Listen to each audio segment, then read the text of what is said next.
our community and a crucial part of our vitality and continued economic growth. Contribute to our industry, they bring arts education, energize our communities and neighborhoods like nothing else. Investment in BCA contributes to a return of $123 million in annual spending and contributes to $65 million in Brevard's annual GDP. So I just urge you to continue to support BCA and these investments in our community. We must be able to compete with places like Austin, Houston, Denver that have vibrant and really engaging art scenes. I shudder to think that we could become a Beaumont, the fictional town in the movie Footloose, where they burned books and banned dancing. We want the joy. We need the arts. We need the creativity and the innovation. Thank you so much.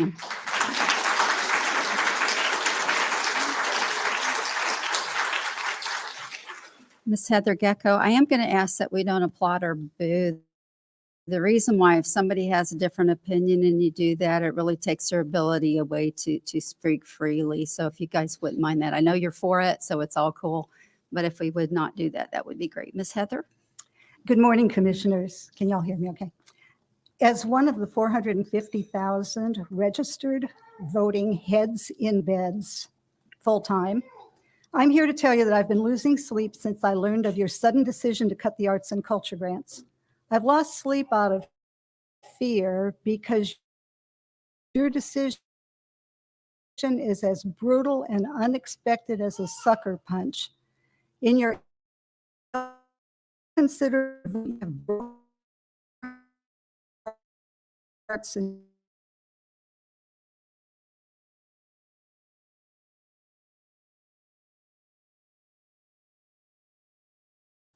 more direct comment may catch a public verbal reprimand. As a Brevard voter for 42 years, I have never seen such honor and disregard of citizens. To you new commissioners, I beg of you, do not continue on this path. Don't wield your power like a sword. Don't punish the earnest and diligent members of our community. But what would arts and culture be without poetry? So I thought I'd bring a poem to share with you. Every Who down in Whoville liked Christmas a lot, but the Grinch who lived just north of Whoville did not. Maybe the Grinch is not our commission, but rather some other elected official who enjoys hurting people he doesn't like. As he amounts to the acts of the arts and culture grant, he looks, they're just waking up. I know what they'll do. The Who's down in Whoville will all cry, boo-hoo.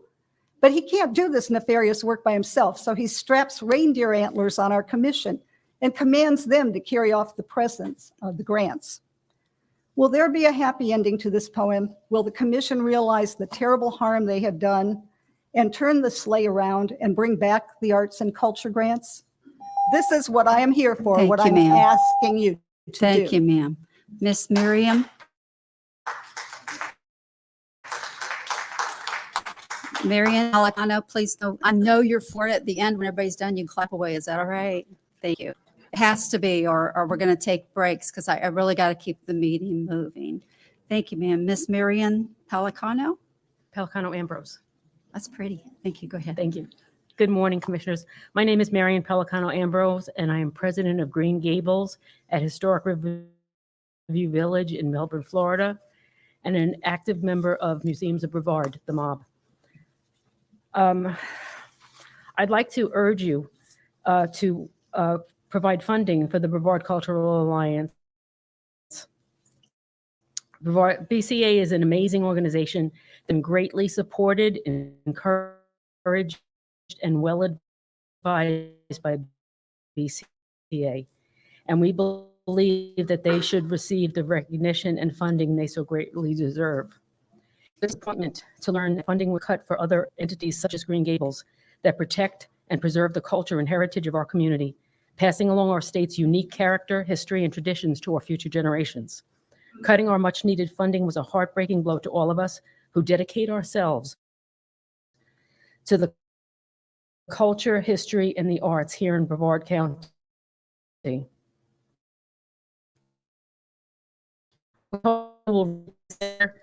follow the wishes of the people, the taxpayer voted to support culture events and opportunity. Thank you, ma'am. Thank you. Ms. Martha Pesazano. Hi, ma'am. How are you? Good morning, everyone. I'm Martha Pissarro. I am the event coordinator for the Native Rhythms Festival that happens here every November, honoring Native American Heritage Month. I'm also the recording secretary for the Museums of Brevard. And I'm here today to ask you to consider the importance of the Brevard Cultural Alliance in doing the due diligence to see that our cultural events and organizations are supported throughout history. We have a long history of Brevard Cultural Alliance being a supporter of everything that our beautiful community has been able to bring forward to us. And I'd like now to give thanks to those people. We're going to talk a lot about the funding and the money and the impacts, but when it comes down to it, it is the people, the artists, the painters, the singers, the songwriters, the musicians, the conductors, the docents in all the museums, the students who attend our educational programs, but most of all, are people who arrive from many different areas to attend and take part in these events and the ongoing wonderful opportunities that are given to us through our cultural organizations headed by the Brevard Cultural Alliance. Thank you very much. Thank you, ma'am. Mr. Jason Brown, and then Ron Ecken. Hi, sir. How are you? Doing well. Good morning. I'm Pastor Jason Brown of the Sun Tree Grace Brethren Church right here in our community. I have really no concern with the cultural arts. In fact, we serve a God who created all of us, a very creative God, and I believe we do need to be in support of the arts in our community. I did want to take just a moment, though, to encourage you and to thank you. You all have a very difficult job. None of us would want to trade places with you. I do understand the need. My comments were both for H1 and H2. I'll combine them both. We've had a dramatic increase in the need for, at our beaches, welcoming many tourists to the free state of Florida. Want to encourage you to hold on to your convictions with that. You will hear a great many views, some in opposition to your decisions. I want to ask that you remain true to your convictions. Some of the opposition will be related to money being sent to Space Coast Pride. But we all know what was demonstrated last year was not good for families. It was not good for local businesses in Melbourne. There was a reason why no one wants to do business anymore with Budweiser. And such event puts every local and small business in a very precarious position. I will be at Space Coast Pride in September, not to endorse its ideology, but to just simply be with people, to talk with people, and to share with people the good news of Christ. My heart hurts deeply for those struggling in life with gay or transgender belief systems. I know that it's not a happy one. But that being said, hang on to your convictions and remember the day Bud Light died, and continue to lead in whatever is true, whatever is noble, whatever is Thank you, just sir. and lovely. Thank you, sir. Mr. Ron Ecken, and then I have Lynn Brazina.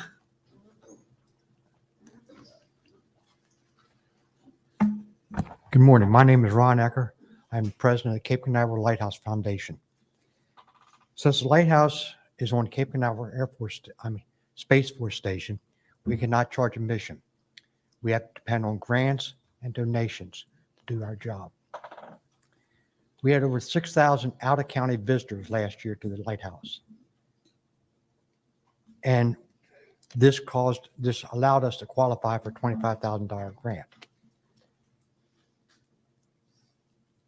We were looking forward to spending half of this grant, 50%, for out-of-county advertising, because there's a lot of people in the Central Florida area that do not realize we have a lighthouse and would love to come visit us. Like any small nonprofit, we cannot justify spending over 10% of our money for advertising. This grant would have given us the willpower to spend more money. Our existence, like all the other culture nonprofits, is to provide incentives for people to either visit the area or extend their stay. 2 weeks ago, we celebrated National Lighthouse Day at the lighthouse, and we had 100 visitors come in for free. I talked to one family of 5 from Asheville, North Carolina, who extended their stay in Brevard County by a day so they could visit the lighthouse. And that's what we want. We want people to come and visit. Now, we certainly support giving money to the lifeguards and deploying more lifeguards, because without the lifeguards, we're not going to get the visitors either. But we think there's other ways that we can fund those lifeguards, and there has to be other funds. Thank you. Thank you, sir. Ms. Lynn Brazina, and then Mr. Justin Zirkor.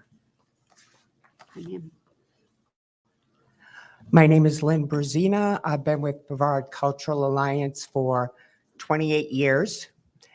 I've supported arts and culture, the cultural organizations, the visual arts. It's such a fabric of Brevard County. Our history, our historical houses, our playhouses, everything. My main function there is the Brevard Cultural Alliance exhibit program, in which I exhibit artwork throughout the county. This year, our sales, 64% came from out-of-town purchasers. So it's showing that people that are coming into our community are enjoying the arts and what they see. But I'm sure they also go to our other venues. I didn't prepare any fancy speeches. I don't have one. This is the first time I've ever spoke here. But I'm really passionate about arts and culture in our community, and I hope that you continue to support it. Thank you. Thank you, ma'am. Justin Zirkor, and then Rachel Ruberte.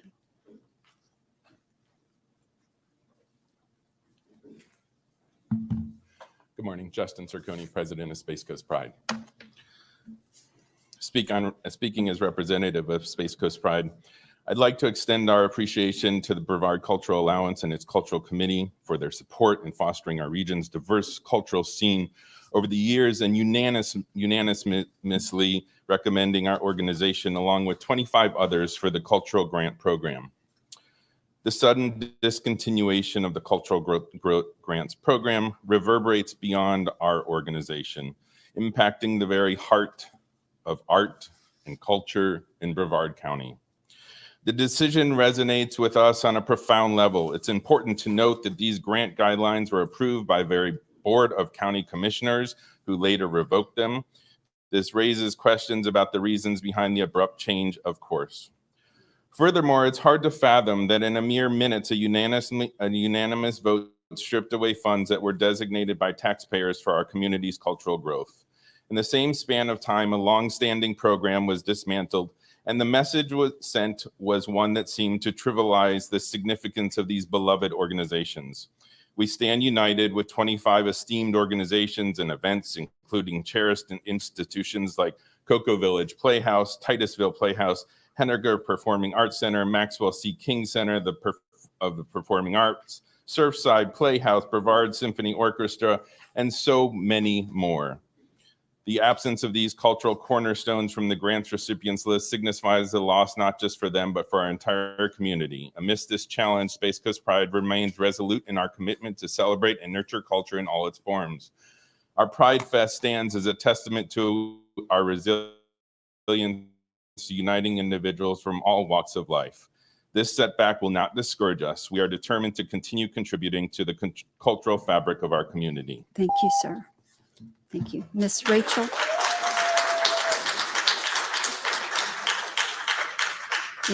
You guys, we can't do it. I don't want anybody clapping or booing. It just promotes an ability for people to speak freely. So we're not going to do it. I'll call breaks. Miss Rachel Roberti, ma'am, if you'd state your name, I'd appreciate it. Good morning. My name is Rachel Roberte, and I'm just here to encourage you in your initial thought to support life. A little bit closer to the microphone, please. To support life through the lifeguarding program. While I do agree that there is a need for arts, I don't agree that there is a need to support public displays of sexual preference in any means. We should be here in the support of protecting children. And if that's through lifeguarding, then that's what that is. So just encourage you to go with your initial decision on that. Thank you, ma'am. Mr. Paul, I think it's Raub. It is? Good, because Amy Raub's right after you. Wonderful. Pronounce the same. Okay, good.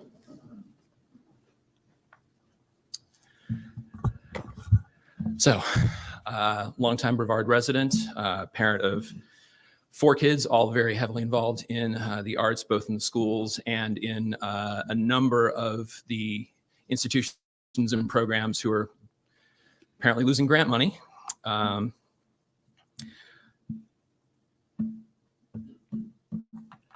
Look at who's supporting you. Look at who's got your back on this. Look who's happy about this. People who are afraid of beer cans, churches that should really have their tax exempt status investigated, our esteemed governor. The bullies don't need your support. They're already running the state. And we're certainly in a moment right now in this state where, playing to the worst, the smallest, playing to people's fears is profitable and electable, or appointable as the case may be. These moments pass. Look forward to being in a newsreel like people burning Beatles records and so on. The blooper reel of history. This is not a good look. And that's me being cute, but it's not a good look because this is harmful. Yeah, these organizations have some other sources of funding, but they're now all scrambling to figure out how they're going to make up the shortfall. And in many of these cases, services that are being provided to lower income children are going to be impacted. People who can't pay for those things are going to be impacted as ever. Good job coming up with lifeguards as the cover story. I guess there wasn't something that had puppies in the name that we could pretend suddenly needed money. And if this funding suddenly comes back in October after Pride has passed, who's going to tell all those lifeguards that they're fired? I have a feeling the money will still exist. Do better. Thank you. Miss Amy Raub, and then I have Kathy Ann Funk. Hi, ma'am. Your hair's pretty. Thank you. Hi, my name's Amy Raub. And, all these people, all these amazing professional people out here trying to explain to you why the arts are important is like so ridiculous. I mean, do you feel good about this? Are you proud? Really? Like, how dare you? How dare you? How dare you go after our gays and our drag queens? 9 months ago, I wasn't paying attention to the school board either. So call up the chair and ask him how that's going. Jason Steele, unelected power. We happen to be in the same nail salon in Satellite Beach Ma'am, not you too have long to ago. direct it to me, okay? Okay, Okay. this guy. You were getting a pedicure. I was getting a fill. And you were bragging how you were appointed by our dictator governor. Do you live in the district that you're serving, or do you live in Satellite Beach like Ma'am, me? you're going to direct it at me. Okay.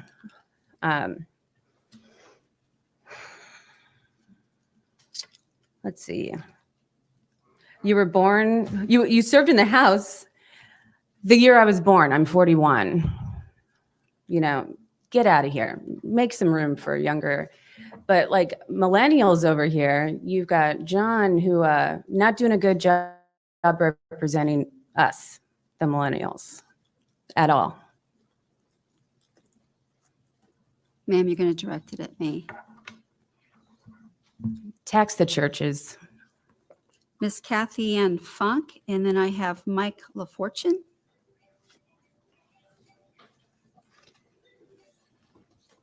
Hi, ma'am. Good morning.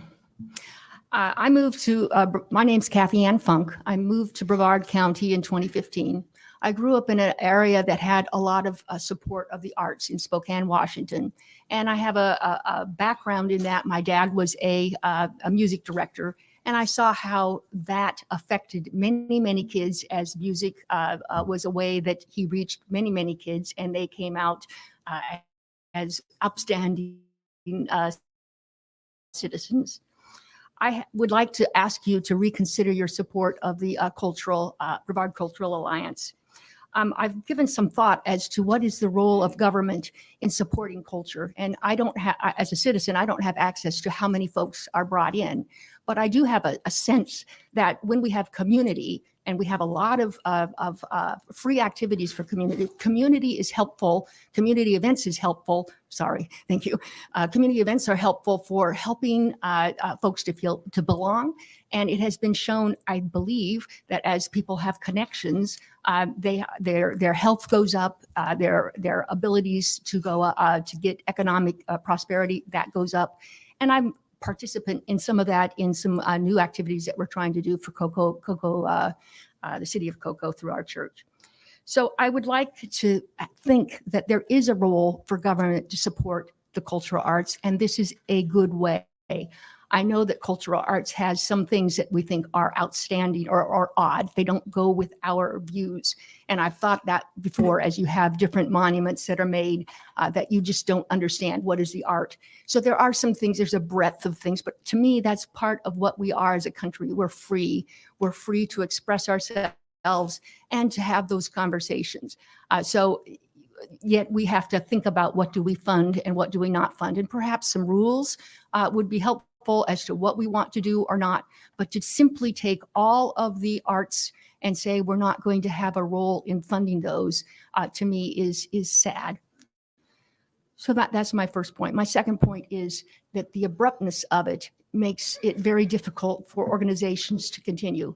So if we have a financial issue, it would be much better to phase it out and say we need to be addressing that, but give organizations a chance to try to find some other funding or to develop tickets or whatever else they need to make up the funding. The last thing is, I know that we want to support the lifeguards. I'm not sure that we have the ability to hire all the lifeguards that we have, so it might not work. And certainly that is a good cause, but I don't think it needs to come at the expense of the cultural arts. So I ask you to please reconsider. Thank you, ma'am. Mr. Mike LaFortune, and then Don Matheson.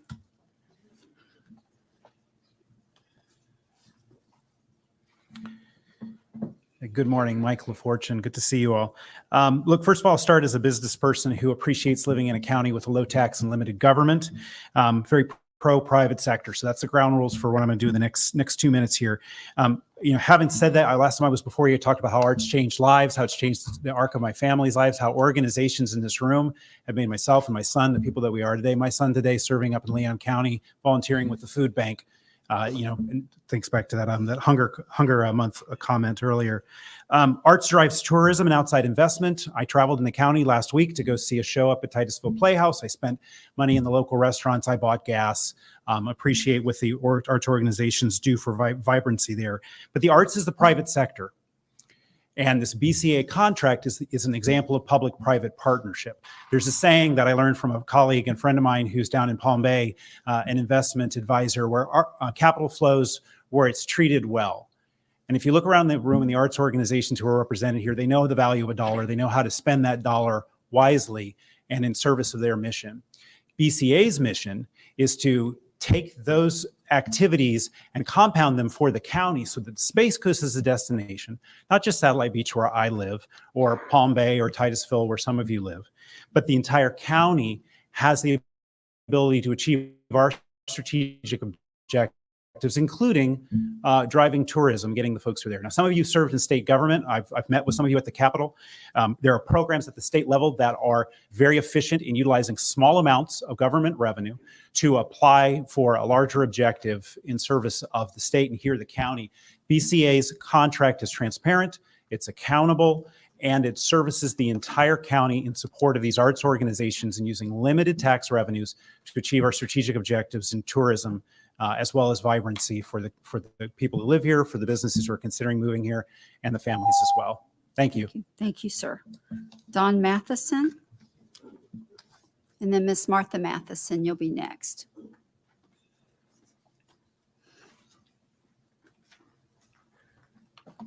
Hi, Dawn Matheson, Palm Bay, Florida, born here, raised here when there were more cows than people. I actually, first of all, I find this kind of par for the course, but this is, my kids don't want to stay here, and they're just laughing about this. They're like, yep, this is just totally typical. And they don't want to stay here. None of my nephews want to stay here. And I actually did some research on Google Scholar last night, and there have been some really interesting studies about how the arts and arts investment affect real estate values. And so taking this away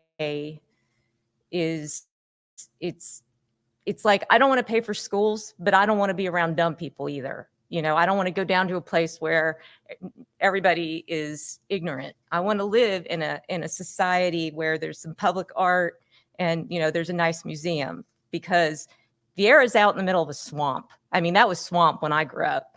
And, you know, what is going to keep people here? To me, it's like having museums. You guys have already lost the art museum. And when I was a kid, I had to go and be at that art museum so many times in its development. And you guys just threw that all away. And now, you know, you're talking about getting rid of this. And they found it hilarious that you said you were going to use lifeguard money. You know, you're putting this into lifeguards. Like, that's completely transparent. I mean, no one believes that is a justifiable reason to just take all the money away. So I think that this is a poor decision on your part in county investment, and the youth are, you know, no one in this room is. Ma'am, you have to in their address the 20s. front. I'm sorry. Yeah, I'm sorry, but I'm just looking at the average age in here and Thank you, ma'am. telling you what they're saying. Miss Martha Matheson. And after that, I have Anthony Yance.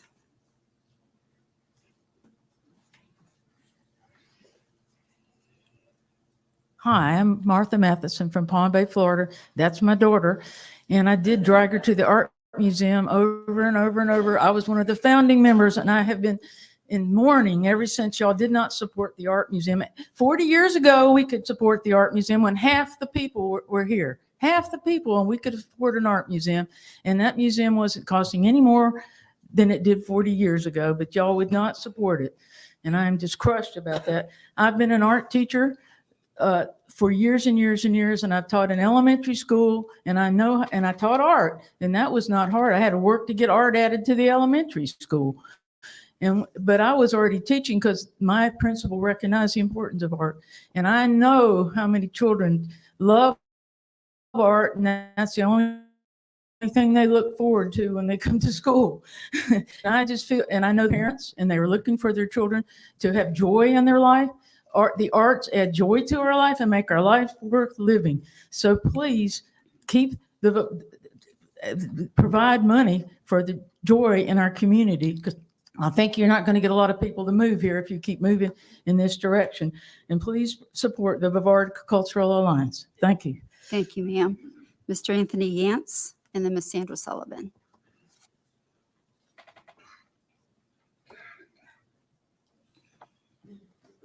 Good morning, board. I didn't plan on coming here today, but I did. And I'm not going to sugarcoat it, but you guys have launched a direct assault on our arts program in the name of keeping people safe at the beach, which you've set the precedent that making $1 is more important than making sure our kids here are well educated in the arts and representing the way they feel,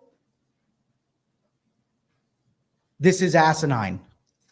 It really is. In the face of keeping people safe at the beach, you're going to destroy people's opportunities for arts programs here. In no realm does that make any sense. I hope you realize that. But if you don't, and you're being controlled by something else, just say it out loud. That's it. Just say what your true intentions are. It's not hard to speak your mind. Puppeteers. That's all I'm seeing. And it's really pathetic. Miss Sandra?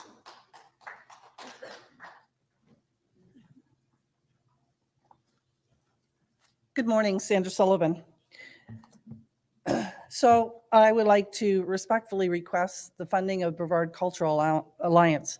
I would also like to say that in the last meeting, I was profoundly disappointed because there has been a lot of lack of transparency at this Brevard Commission and on this issue. If your intentions were to make a decision on canceling the Brevard Cultural Grants, then the agenda item should have been stated as such. Then the people would have had a chance to weigh in and petition our government on what they feel is desired for Brevard.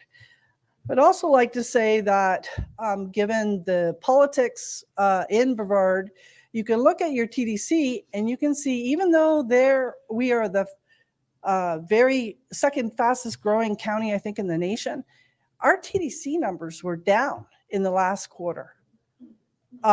The hotels are down from the TDC report that I looked at, and significantly down. This is a fiscal decision that you're making. When companies look to come to Brevard, they look at what you have as a total picture. As people want to relocate for the many jobs that will be here in the space industry, they look at what you have for cultural and arts and things that their family can do. My daughter was taking orchestra here. This is also tied into her education because my kids were introduced to the symphony here. You're killing so many important programs that we have in Brevard County. And so I'm going to make a request of you. My request is that you do what that vote for the feasibility study was done in 2012, that you rescind the vote that you did last meeting and at least open it up to a dialogue with the people. Thank you. Thank you, ma'am. We are done with the comment cards. So I'm going to close the public comment portion of the meeting. And the topic we're discussing today is the contract with Cultural Alliance Professional Services. Hi, ma'am. Good to have you here today. Just a quick note. I do want to say that 3 months ago, we had this discussion about the cultural funds. I brought forth a packet to remove them at that time into capital to pay for the lifeguard. So this wasn't it's not. And Sandra, it's not. Go look 3 months ago at the meeting. I brought all the paperwork and I said that I was going to bring it back after we had another commissioner. So these comments have been going for a while. But I do want to start this portion off. SCGTV, can we hit being equitable through the county? I mean, it's nice that you have paintings hung up, but I think that this probably would serve this agency better if they hooked up with a local city and start working with them for some funding for the things they do, because most of these things are kind of aggregated into a certain area. So I think that is something they probably need to work for. I'm okay with approving for another year, but not with an extra amount, the same as they did last year, and kind of put them on probation and see what they can do to kind of branch out a little bit more. I am in agreement with giving them an extra 60 days to find a new place to live. But that's kind of where I'm settled. Love to hear where you guys are, but I really want to put them on probation for a year and see what they come up with. And if we haven't branched out, it's probably going to be my vote at that time to move it off of our budget. So that's my thoughts.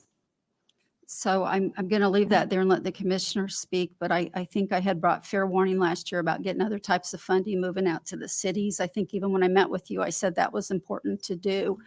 And so I think one of the questions we're going to get to is if you've ascertained other funding sources from cities to help support as well.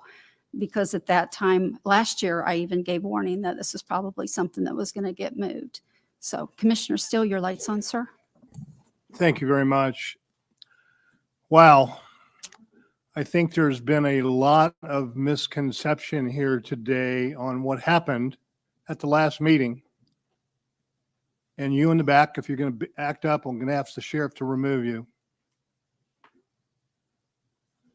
First of all, there's not one commissioner up here that has any prejudice against Space Coast Pride. You can laugh if you wish. Not funny. That was not the reason we took the vote that we took last week. There are wants and there are needs. A lot of people want the cultural grants. I, for one, would like to see the cultural grants also. I'm not giving up on cultural grants. But what we need is lifeguards.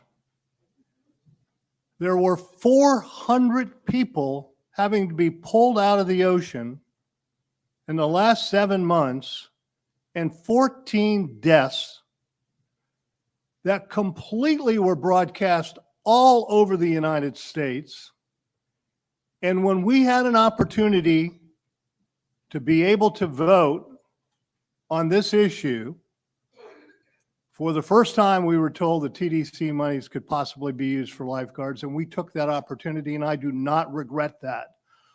I will be more than happy to talk to the families who people have died. Tourism will be absolutely ruined if we do not make our beaches safe for our tourists and our residents. Now, going on to our cultural grants. I love Commissioner Pritchett. We have a difference of opinion in regards to this particular issue. I am here in major support of Brevard Cultural Alliance today. And at some point in time, I'm going to make a motion to approve it. But whether or not that goes anywhere is neither here nor there. But I can tell you this, nobody feels good about what happened last week other than me and the county commission and potentially the people of this wonderful county that we can protect people on the beach. So the one is yes, we'd love to have cultural grants. The need is we need lifeguards. We are in a flux right now with TDC funds. We have a major issue with a major lawsuit going on that can put a lot of these monies in major jeopardy. We don't really know where we are with these funds. But what we do know is that we need coming in. So that was just my little saying on what we did last week. And can support a Brevard Alliance. I'm going to be quiet at this point in time and let other commissioners speak.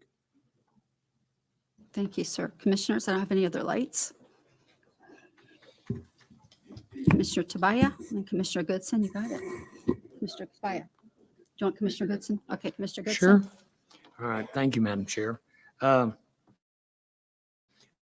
feel like the last vote I took was a disservice to Cultural Alliance.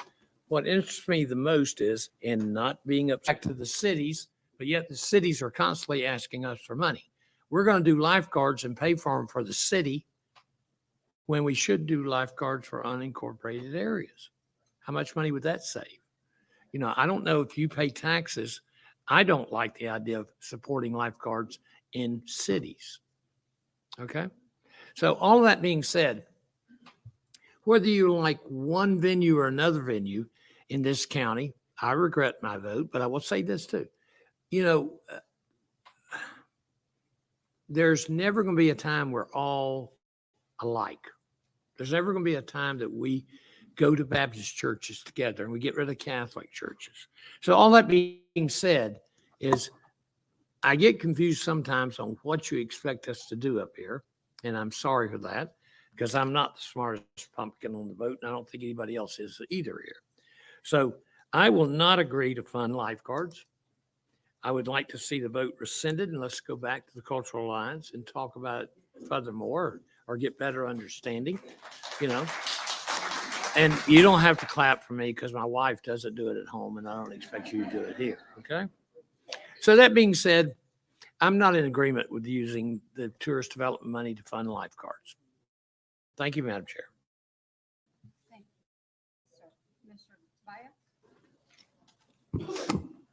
Thank you, Madam Chair. And I, with your permission and with the okay of the chair of the BCA, I have a series of questions. Good.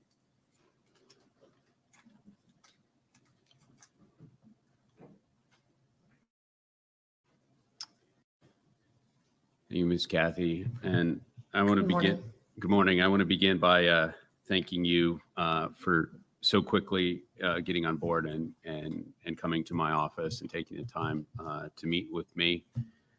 And I want to say that I support everyone who came here and gave a very emotional appeal. I think it was clearly effective.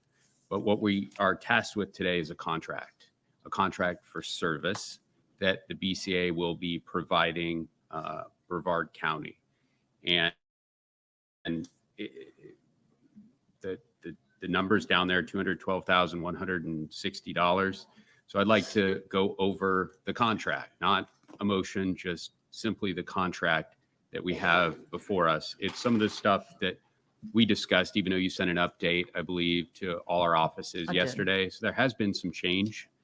So we can potentially get a value proposition for the contract that you're presenting us with. So that's merely what I will be going over today is the contract for service with the BCA and the commission. No motion, just numbers to see if we're getting 212. Again, the grants were 2 weeks ago.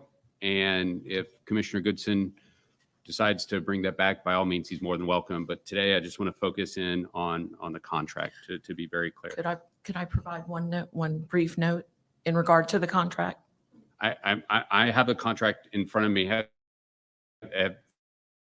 To the one that was provided, has there been some changes to it since? No, I would just note in the Space Coast Office of Tourism, BCA doesn't generate contract.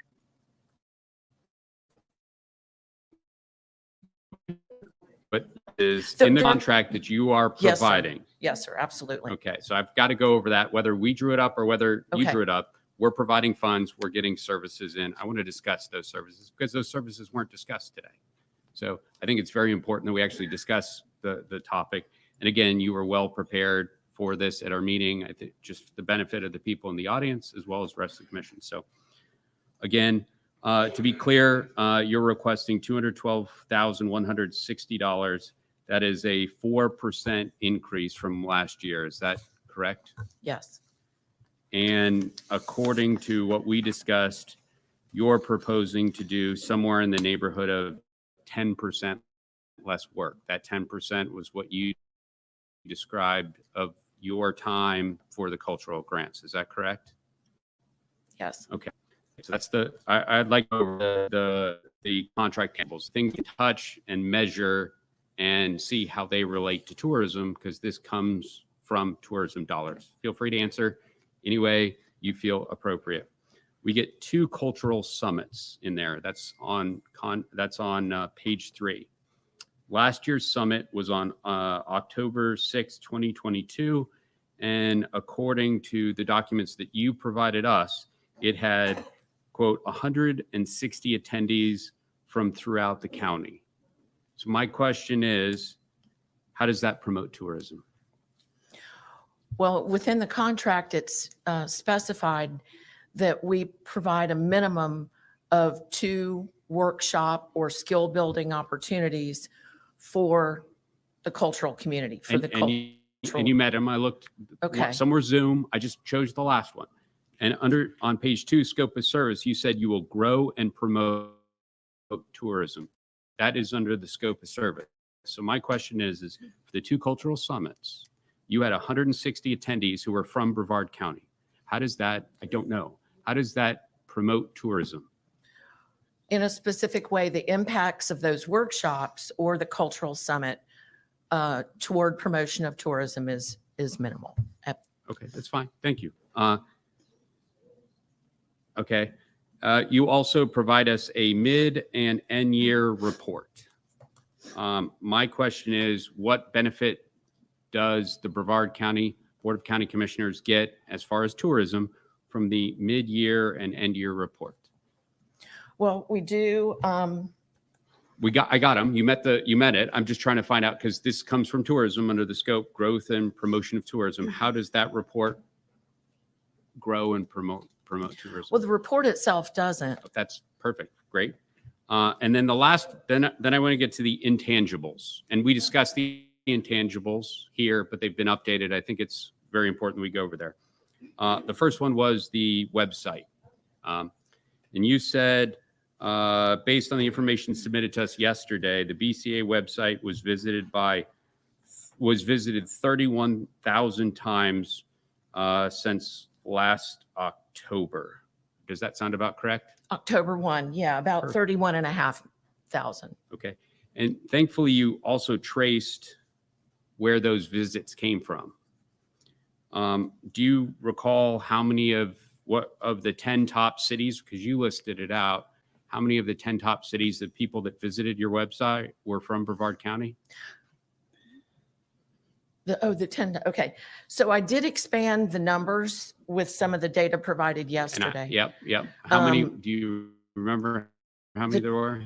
Top 20 of the top 20. I just looked at the top 10. Oh, the top 10, 7 were Brevard.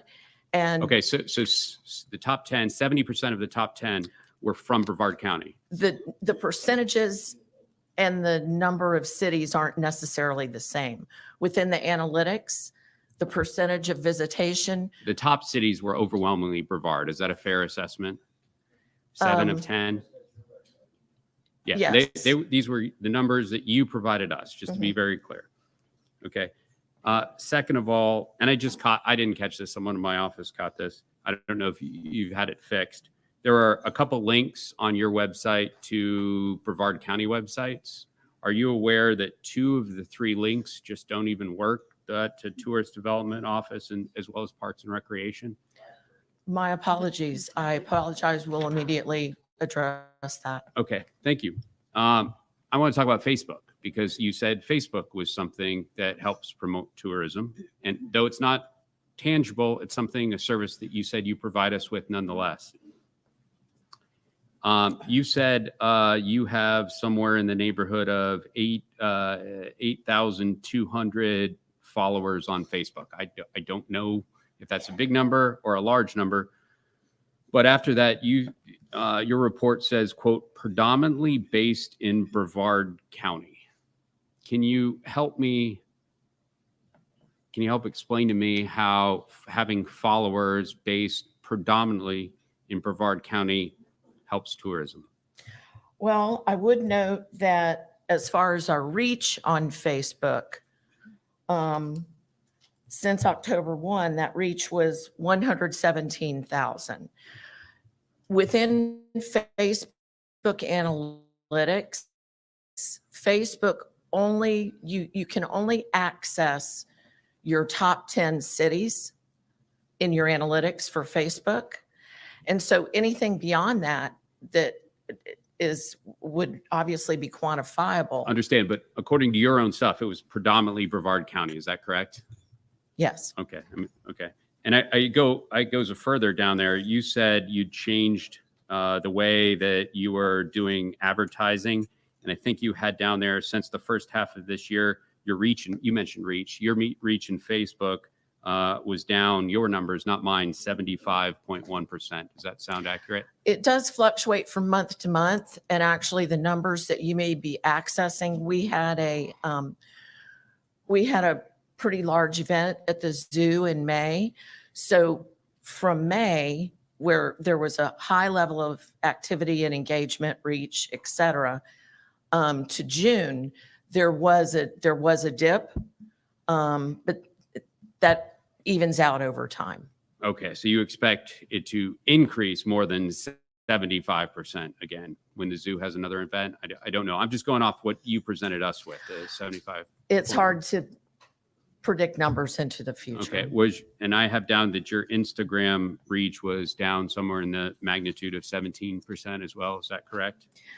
That may be also reflective of activity. Okay. Also, again, it's not in the contract, but you mentioned it, and I think it's worth mentioning to the rest of the board as we make this determination whether or not the contract that you provide is actually going to help with tourism, because that's where the funds are coming from. Your weekly newsletter, you said there were roughly 1,500 people who receive your newsletter. Does that sound about correct? Yes, sir. Great. You said, or the report said, I apologize, the report that you provided us with said you have an open rate of between 28 and 31%, so somewhere between 420 and 460 people actually, I guess, read, or not read, but open, click it to go through. My question to you is, of that 420 to 460, do you happen to know how many of those are tourists or how many of those are Brevard County residents? I do not. Okay. And then you mentioned that there's a click-through rate where people actually interact with it. I guess they jump of somewhere between 2 and 3%. So in other words, somewhere between 30 and 45 people actually read it or take suggestions or whatever. So of those 30 or 45 people that you're interacting with or you're interacting, do you have any idea what percentage of those people are tourists? I'm sorry, I do not. Okay. So, and I appreciate it. Some of these may be difficult. I'm going to open this up. I'm just trying to find the nexus here for your $212,000 that you're asking for. When your reach with, we could just, let me put this in perspective real quickly here. Your website had 31,473 total visits.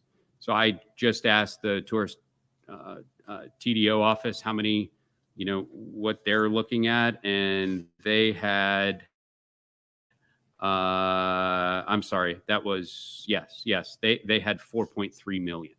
Okay. When I look at, so you're less than 1% there. Your Facebook reach was, you said 117,000. I'm looking at the TDO office had a Facebook reach of 23.49 million. So what is that? 200 times the amount of what you had. So my question is here, when looking at this from a contractual perspective, I understand $212,160. How do I justify not the good of culture? No one's arguing that culture is a good thing, but we have to look at the black and white contract of this. How do I justify that we're getting a return on our investment for tourism, not for culture, because that's different, right? For tourism. Excuse me, there's not going to be any talking out there, all right? This is direct conversation. I'll clear the room. Thank you. Go ahead. I'm just trying to put a value on every Facebook. Yes. I don't know the analytics, how much a Facebook reach is worth, how much an Instagram post is worth. Have you done that where I can feel comfortable saying that the $212,160 is justifiable? Because with these numbers where you have as few as 30 to 45 people that actually interact with I don't know that we're getting $212,000 worth of value for tourism, because that's where it comes from and that's in the scope of service. Can you justify that so I can add up to see if we actually do reach that $212,000? Well, one thing I would say and suggest, should we be fortunate enough to be funded for the coming year, is we would most certainly work with Space Coast Office of Tourism to improve our metrics. It was suggested in the materials that were provided via the Space Coast Office of Tourism that of funding that we might receive for fiscal '24, that a minimum of 10% of that funding be earmarked for out-of-county drive market paid ads on social media to further our reach and improve impacts on tourism. Yeah, and I'm with you here, but your reach is again 1/200th of what their reach is. Less than that by your own accord. I'm just trying to understand. The chair was very clear last year, where her words were probation, to find out if you actually. And I understand sometimes the cities get stingy. It happens all the time, and I don't blame if you heard no's. My question is this, and I think I know the answer to this: how many, even after hearing what she said a year ago, how many cities in Brevard County did you put in a request to even do a public comment that you would like buy-in? How many staff members from cities did you meet with? How many city council members did you meet with over the course of the last year and say, hey, we need some buy-in? Not your results where you didn't get anything, and I understand. My question is how many asks did you make over the course of the last 12 months? I do not have a satisfactory answer for you. I mean, there's a number, right? You're the head of it. Did you ask 10? We did not. Did you ask 5? No, sir. Did you ask 1?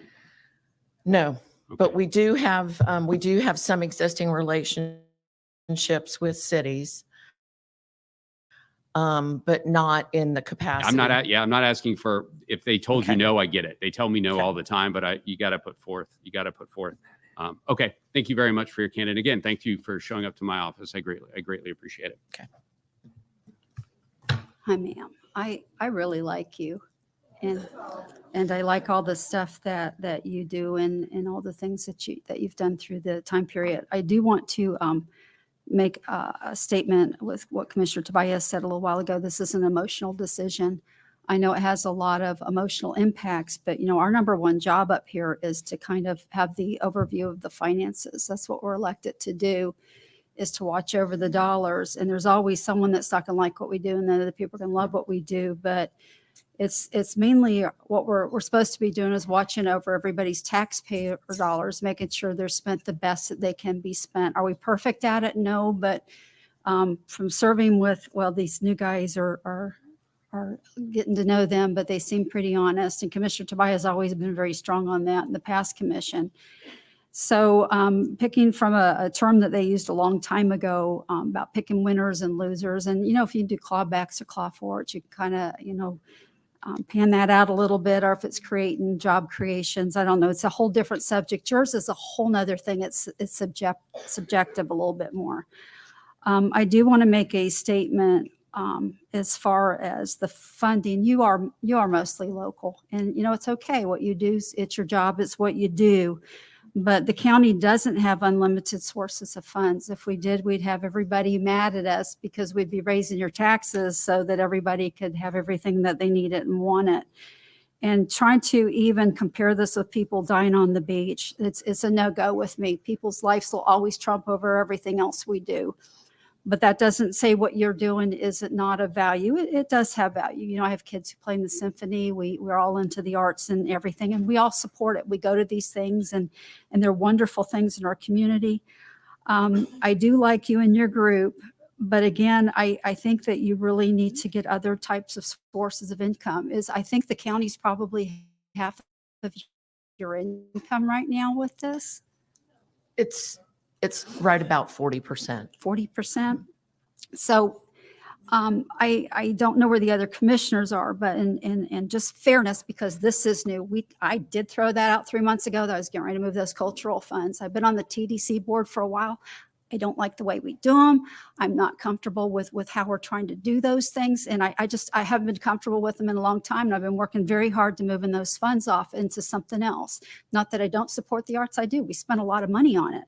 So what I would be willing to do, and I don't know where the other commissioners are, is I would give you like a 3-month contract to help you get an exit plan together, because I don't want you unemployed all of a sudden without having some way to manage that and do that. But I do believe this has to move somewhere different. And I'm a little disappointed, ma'am, that you didn't maybe get with the cities a little bit. And, you know, in all fairness, I always say everything early before I do stuff. I'm not real good at just throwing things out quickly. I'm pretty good at warning people about this. So this is where I am right now. I don't know where the rest of the commission's votes are, but I'm not going to do another year contract as far as my vote. But thank you. Mr. Goodson? Thank you, Madam Chair. Question to the board. In the TDC money, 0 to 10%, 0 to 10% could be given to cultural functions. That's what the people voted on. Is that correct, board? Correct, 0 to 10. Is that correct? Madam Chair. Yeah, I can read the ballot language. It actually says nothing about how the money's to be expended. The initial ballot language, I'll read it to you if you want. Yeah. Darn, I'm getting old Please. glasses here.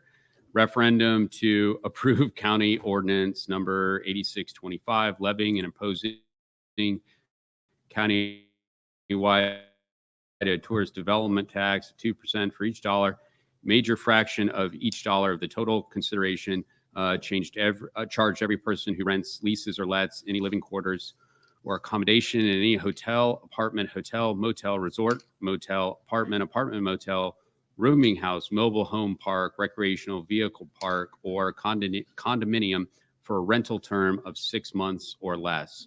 Yes, for the tourist development tax. No, against the tourist development tax. So the way it was written is pretty clear. It's how it was collected, not how it was spent. How it was spent is through ordinance. So that's largely a determination of the board. This is what went before the voters and was passed. So, Okay. so that would be us. May I have one more? Thank you, ma'am. If that be said, Commissioner, and I believe you because you read it without glasses, but that's okay. Wouldn't you, the collection of these taxes were not, I assume the people voted with some understanding that they would benefit from them. And Cultural Alliance is a benefit. Lifeguards is a benefit. So I definitely think if we're going to give them 3 months, if that's the way I understand it, but yet we fund so many other things that are surely questionable, we might want to really think about this before we vote. Thank you, Madam Chair. Thank you, Commissioner Goodson. Commissioner Tobias, is this a new light, sir? Okay. Any more lights? Commissioner Feltner, are you trying to push a light or? Okay. There's the light. Okay. Thanks for being here today, and I appreciate the meeting that we had in my office. If we're in debate, I just want to say that I don't regret my vote to fund lifeguards. So it simply is, what's the next best use of the same money? And so we have a problem in front of us of expanding lifeguard services on the beaches in the unincorporated part of Brevard. That's why we asked the cities to pay in the municipal governments so that we could expand service in the rest of Brevard. So as far as the last vote is concerned, I don't regret that. And let's keep in mind that the property taxpayers in Brevard County pay the lion's share of lifeguard services. So getting to a place where tourism tax pays for lifeguards, because certainly we have an uptick in incidents on our beaches when the tourists are here. So having the tourists contribute to that is, I think, a good thing for the future. Thanks. New light? New light. Did you try to push your light? Yes, I thought you did try. It tickles me that we have grilled you about cities, right? Go and see cities. Yes. Okay. We put out a request when I first got on board to the cities, 23 CRAs to respond to us on homeless housing or affordable housing. Do you know how many we got? No, sir. You don't? No. I think we got one. And that was us asking them to help our homeless. So please make every effort to go see them, and please get back to us and let me know out of 23 how many welcomed you in their door. All right? Thank you. quick note on that, Commissioner Goodson, Commissioner Tobias and Commissioner Smith kind of shut down all the CRAs in the past a little bit too. So Commissioner Steele. Thank you. I just have one last comment before we get into a motion and a debate. I think it would be devastating to do away with BCA and do away with the thought about the wonderful arts program that we have in Brevard County. There is a certain percentage of people that absolutely love the arts. And for us to say, well, BCA, you've only got 3 months and get out, I think sends a very, very, very bad signal to the United States that are looking at Brevard County to come visit or potential jobs. And I think it's a mistake to do that. I understood your comments, Madam Chairperson, in regards to probation. I was not here. It sounds to me like you probably could have done a little bit better job going to the cities and potentially raising monies, but to just wipe out BCA right now, I think is a major, major mistake. And I would hopefully pray that the commission doesn't do that and that we fund at least to the last year's funding BCA for another year and then see what happens.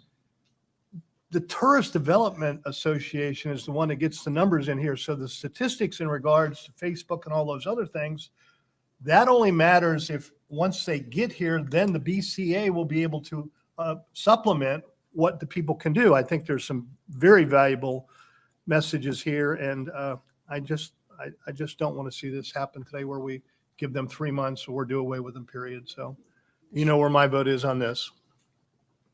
Commissioner Tobias. Thank you, Madam Chair. And I hadn't thought of the giving them a quarter for a glide path because I think the year we gave them was a glide path in there. Also, I was unaware of Commissioner Goodson's thought of that. Let me give my perspective and throw a wrench in the thing that I was not prepared to go, but listening to these two. I don't understand the BCA. I honestly don't understand the administrative function of the BCA. I don't know how they bring, by their own metrics, anyone in. Let me talk about the cultural arts. The grants there. There was no question that those organizations brought in folks. We just decided that the money was more important for lifeguards than those. The BCA, by their own admission, does not bring in folks. I think the expending money for the BCA is far worse than the actual cultural programs themselves. So your glide path for the BCA, a quarter of the amount they're requesting is 53. Just to do the math would have been 53,040. Very rarely will you ever hear this come out of my mouth, but I'm actually going to make a suggestion that would cost more than 53. It would cost 132,500. Let me tell you how I got to that 132,500. I would be okay with sending a hard line of 132,500 back to the tourist TDC to spend that money on grants to the programs that you heard out there. I'd like them to go through that process again and give them a year glide path to go to the cities and see if they can get some buy-in, because the BCA did not. We gave them that opportunity. They decided to go in a completely different direction. But I think it's unfair to give them a second chance, but not give the second chance to the many organizations out there who quantifiably bring stuff back. So that would be my suggestion. Again, it's whatever, more than $70,000 more than giving the BCA a 3-month extension. So sorry to put that out there. And again, I would not issue that today. I'd want the TD, the subcommittee to have a go at it and with that. But that's just a suggestion out here. I have a hard time furthering any money for the BCA, seeing as they're going to do less work and by their own account and ask for more money. So that's where I am at this. And then when we get done with this, I've got another wrinkle to put in by a bad motion that I made previously, but I wanted to see where that lands. Commissioner Goodson. Thank you, Madam Chair. Peter, if I'm not mistaken, this year TDCs have $20 million. Is that correct? Yes, sir. It'll probably be north of 25 million this year. 25, okay. Last year was what, 17? Last year was 23.3. Okay. I'm little, okay, I'm off on my numbers, but anyway, they're definitely up, right? Yes, sir. And at the time, there's 3 new hotels being built in Cape Canaveral, Cocoa Beach. Yes, sir. Okay. But so undoubtedly, our tourism is really doing well, would you not say? Yes, sir. Have 3 straight years of major growth. Of course, I'm not giving you any credit, okay? Right? Nobody does. I know that. They kind of whip you, they kind of beat you pretty hard.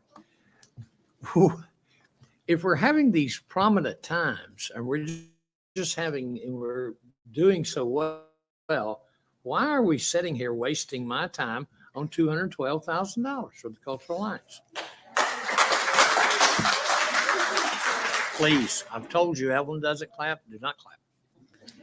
I'm not trying to be rude or obnoxious. I'm just trying to say, anytime we vote up here, John, Commissioner Tobias, we don't always make the right decisions. And we come out later in life or down the road and say, we really wish we'd changed that. So let's all be respectful of what we're voting for today. And hopefully this will go on and everybody be happy. And then if we put guidelines on them, make them perform for next year. Thank you, Madam Chair. Thank you, sir. Commissioner Steele, did you try to put your light on? No, I'm finished. Okay. Okay. Quick comment on that, Commissioner Goodson. We just have the what's the word I'm looking for? We just have the privilege of doing this for like 7 of these numbers. And I totally get it. When I came on, I was like, let's do this to figure it out. And so I just know we just got to do some changes. But I don't think in my household I would only say $212,000. That's kind of a lot of funds. And even our commission district offices, we put a lot of caps on ours on funding. So anyways, it's still a large amount of money. And the county did have to help and jump in on this budget, trying to get the safety of the beaches up. And it was money that we had to pull from other things. So again, there was a lot of people that died this summer, and that is a big deal. And I know you know that too. I know that wouldn't be an argument with you either, because you're Kathy. But so Commissioner Tobias, is that a new light, sir? No, Madam Chair. Okay. Commissioner Goodson, that was your old light still. And Commissioner Feltner, you were trying to. Frank. For the future, trying to use TDT to pay for lifeguards, is there a way to segregate buckets where cultural grants are in one bucket and money for lifeguards is in another? Or is it just one pot that's marketing? Cultural grants right now or historically have been funded under a bucket for cultural, which is up to 10% of the first 2 pennies. Marketing is actually contained in several different places, but within that same 2 pennies, it's a separate section, and it's at least 25% for marketing, I guess. So marketing has a floor, cultural has a ceiling. They're sort of naturally separate.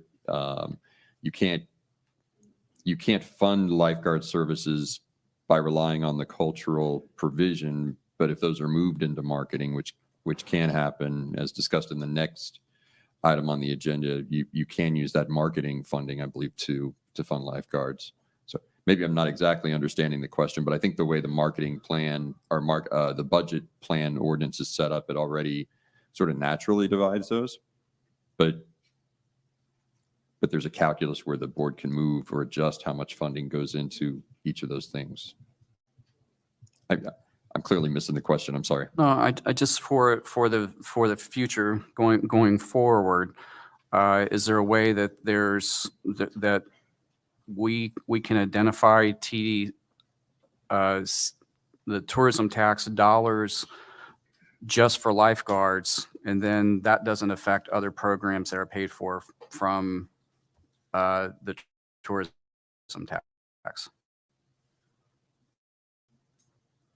Is there potentially a path to that? Yes, that all falls, I believe, within the discretion of the board and how the board directs those funds to be expended. So for example, you could expend funds from the marketing fund without moving funds from cultural into marketing. But if you do so, that will impact the programmed marketing campaign. I understand. Yes, Okay, sir. Thank you.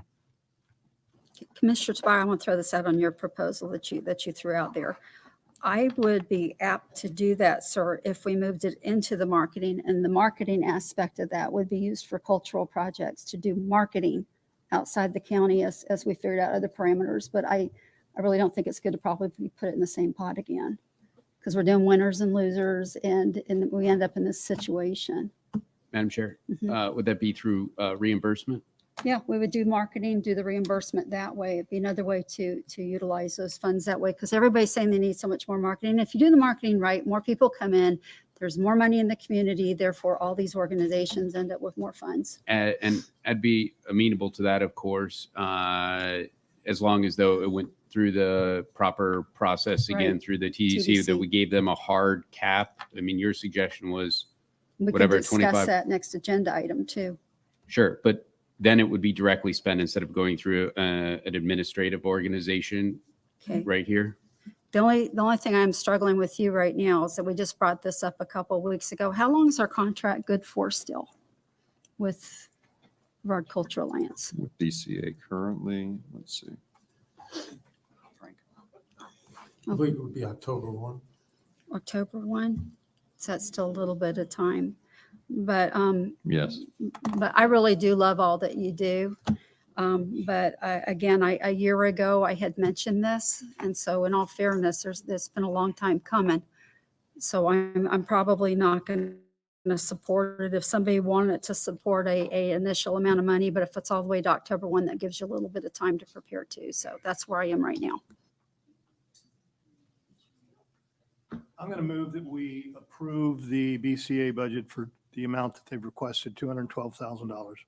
I'll second that. Okay, I have a motion and a second. Any discussions? All in favor, say aye. Aye. Opposed? Nay. Motion fails. 2 to 3, and you have that. Okay, commissioners, I need some kind of forward path to give the county right now. Commissioner Tobias?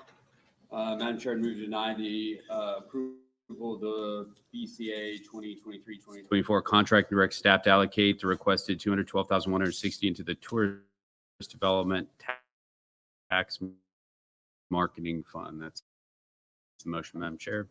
I have a motion. Do I have a second? I'll second. Aye. Opposed? Nay. Passes 3-2 with Commissioners Goodson and still an objection. All right. Madam. Yes, sir. Yeah, Madam Chair, I made a motion last time about the grant funds, and it opened a little bit more of a door, and so I wanted to bring this out. Certainly not trying to pull a fast one by anyone. I inadvertently lumped the major event grant program with the cultural grants because it comes out of the same fund. I have never supported these major grant event funds either, and certainly would not intend to do it again, but I did not intend for the board to lump those together. I should have been a little bit more clear in my motion. So if I don't know if there's support by the rest of the board on that one way or another. Again, I won't be supporting it, but I don't want to pull a fast one by anyone. There's about $225,000 apparently that we will get, 75,000 for 3 different events. I just wanted to throw that out there, see where the board is, so we can give staff a little bit more direction as they move forward. Commissioner Tobias, I actually thought it was all in the same package. I know at the beginning of, at the end of last year, we had a long discussion over one of the air shows. And I just got the eureka at the time that this would be so much better served if it was under marketing. It was direct reimbursement for marketing outside. And then we didn't have all these other things we're trying to look at, because even if we continued on this, I would want to see everybody's full financial statements, salaries and everything, because there's so much money that the county's paying for these services. So I just considered that part of it. And I was hoping that we would drill something out of marketing as we're discussing all this later for people to get reimbursement for that type of marketing.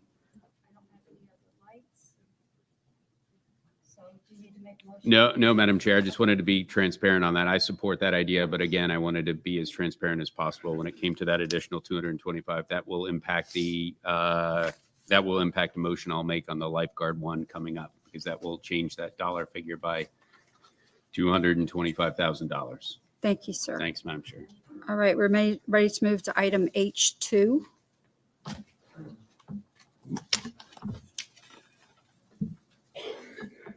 County Manager, are you opening us up on this, sir? Item H2, Commissioners, was a request, excuse me, by the board as to how tourist tax revenues could potentially be used by beach lifeguard services. The county attorney did prepare, and we've attached to this agenda item an analysis that shows two potential options. I think I will turn it over to him so he can explain to the board both the marketing and the capital grants components of the TDT tax, how they could be used for lifeguard services, should the board so choose to fund that in part. The board expressed a desire to potentially use tourist development tax revenues to fund lifeguard services and asked whether and how that could be accomplished. Previously, the board had received an opinion based on a 1990 Attorney General opinion that tourist development tax couldn't be used to fund lifeguard services, but that was specific to the beach fund. The beach fund specifically itemizes its purposes and what it can be used for. They all relate to physical aspects of the beach, things of that nature. Clearly can't be used for lifeguards. The Attorney General opinion was limited to that specific use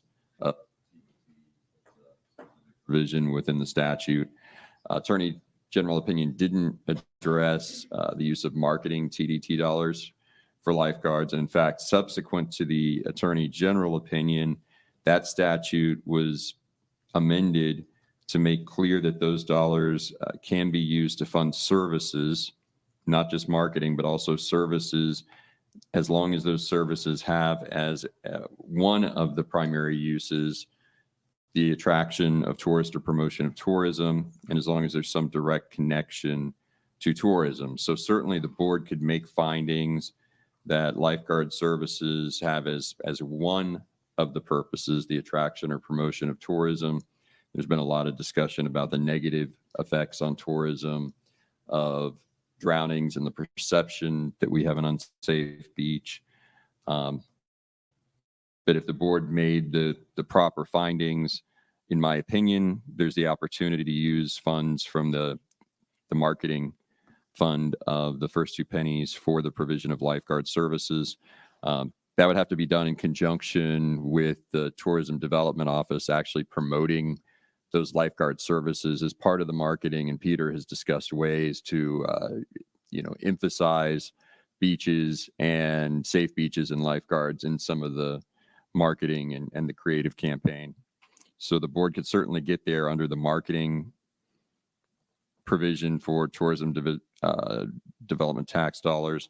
The second option relates to the capital fund.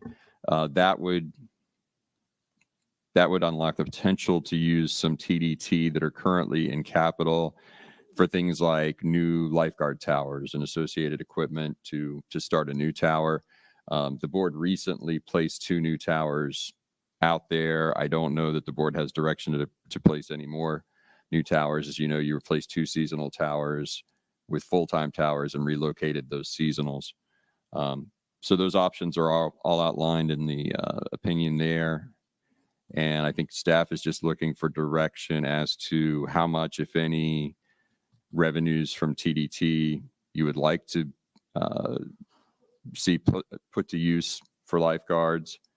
And if you want to explore that option, then I would bring back an appropriate resolution to the board at your next meeting with findings. Thank you, sir. Commissioner Tobias, I've got some cards. Do you want to speak first? Do you want me to do the cards? Okay. Mr. Jason Brown. Okay. Miss Martha Pissarro.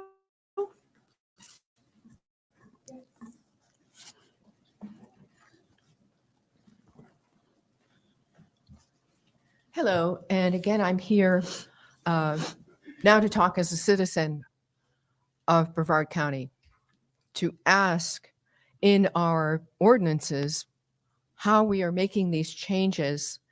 As I'm reading through, I'm looking at our projected budgets for this year and next year. I've got a chart of that, but I'm also looking at the process that must be followed in order to change any of these ordinances.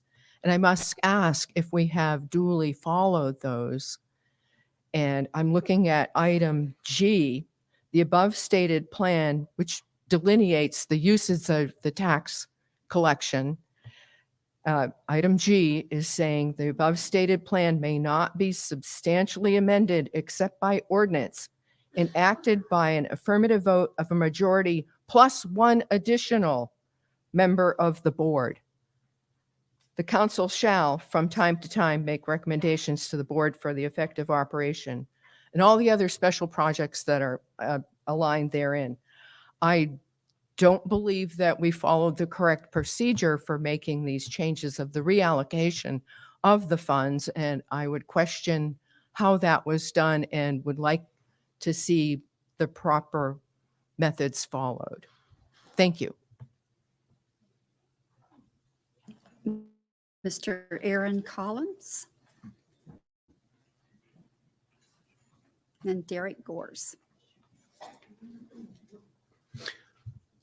Good morning. My name is Aaron Collins, a resident of Cocoa, member of the Tourist Development Council Cultural Committee, and I also have the great fortune being a part of several organizations who have greatly benefited from funding over the last decade from the Cultural Support Grant Program and its various iterations.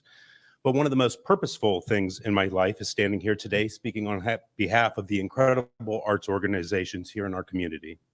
First, I want to take a moment, thank all of you and for taking your valuable time, speak privately with me this past week and sharing your vision and thoughts. It's sincerely appreciated. Serving on the TDC Cultural Committee has been a great pleasure.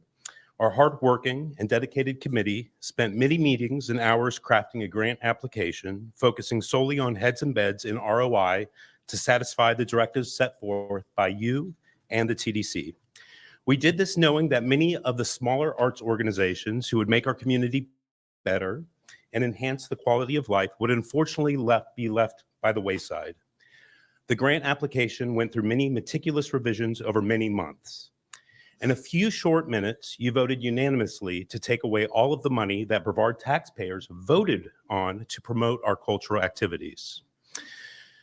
The arts are a major engine of economic development and tourism in our county, generating $131 million and contributed almost $65 million in our local GDP in the past year.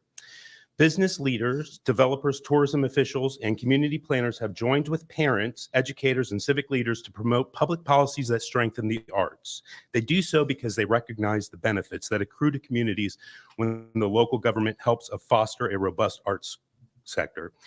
We understand that you have to make difficult decisions. I don't think anyone would disagree that giving lifeguards funding is crucial. In closing, I have 4 questions for you. How can we continue this program with your guidance? Thank you, sir. Thank you. Appreciate it. Appreciate all of you. Mr. Derek Gores. And then I have Marquette. Hi there, I'm Derek Gores. I'm an artist and Oak Valley Arts District board member and maybe a community builder. Let's see, you guys have a tough job. Yeah, you have to keep society ticking along with the layers that are important. I believe that culture must be one of those things that is included. I know you're maintaining roads and all the things, but culture has to be on that list. I want to add a comment to the conversation that Kathy Angeron was having with Mr. Tobias here. That the cultural symposium absolutely helps drive tourism. Folks behind me, raise your hand if you learned something at that symposium that drove, well, Okay. Thank you. but- I'll raise my hand then. Okay. I myself, in the last year, have had 3 workshops of my art that were sold out, and a third of the people who came to it were from out of state, some from out of country, to come take art lessons, etc. I want to say that your decision last week was, not only was it wrong, boy, the Greeks and Romans looking at this, they would be shocked from eras ago, but also it was lazy. I've learned that you guys have more tools that you're not using. If you have a critique of certain events that happen in the county, you have what are called time, place, and manner restrictions, where you can, this has been solved before. You don't have to just use a blunt instrument. And let's say you don't care about art. Let's say you don't have heart and soul. Let's say it comes down to money for you. Remember the phrase, attracting and retaining the young tech talent? That's so key to driving our economy here. Culture is what attracts and retains that young tech talent. When we have people who might move here from New York, California, etc., culture is the only answer to that. Please reconsider. We've got to do much better. Thank you, sir. Mr. Mark Marquette and Don Matheson. Honorable Commissioners, my name is Mark Marquette, and I'm the Community Liaison for the American Space Museum. We have our board president and another board member in attendance here. I'm also the president of 21 institutions that are nonprofits that make up the Museums of Brevard, the mob. The consequences of your actions reverberate throughout our mob, as 9 of our mobsters are taking a hit financially from this commission, most of that money needed for advertising. As a legal nonprofit, the mob offers 21 unique cultural attractions at Brevard County, from the lighthouse to the 8 homes of the most influential people who've ever lived in Brevard County. And this commission has turned their backs on the mob. Did you know that every January in downtown Titusville, the American Space Museum honors the 17 astronauts who died in NASA's space tragedies of Apollo 1, Challenger, and Columbia? Thanks to this commission, the museum has no advertising budget for that event or any of our events this year to bring heads in hotel beds. And we have several international visitors every day in our humble museum. That's turning your back on the memory of America's heroes. We call our American space workers national treasures. They were your grandparents, your fathers, mothers, brothers, even you yourself. Brevard County put America on the moon. And Brevard County is again a mecca for the space workers of new companies wanting to go to the moon. The influence of the Artemis generation of young engineers and workers are not only seeking entertainment at our beaches and restaurants, but they also desire cultural stimulation in the arts. And that's what the mob has to offer. I wish we could change your mind, but that's not how politics works. So I say, as president, meet the mob. Thank you, sir. Right, I have Miss Dawn Matheson. Ma'am, do you live in California? I live here too. Okay, I just want to mention it said California on there. John, just to be transparent, I would really like to know Ma'am, you have to address the chair. Okay, the chair, Rita. I would just like to know how much, as someone who bursts into flames after about 15 minutes on the beach, I would just like to know how much every one of those dollars of tourism going to the lifeguards that brings in. I would like to know what your metrics are in that, because I would be really interested, because I found a lot of scholarly papers on how the art affects real estate value and how arts brings in tourism. But I did not do the research on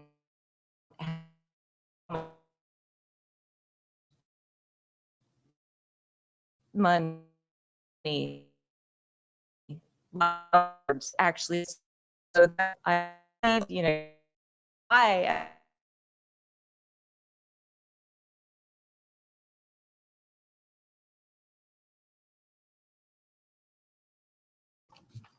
Thank you. Miss Sandra Sullivan.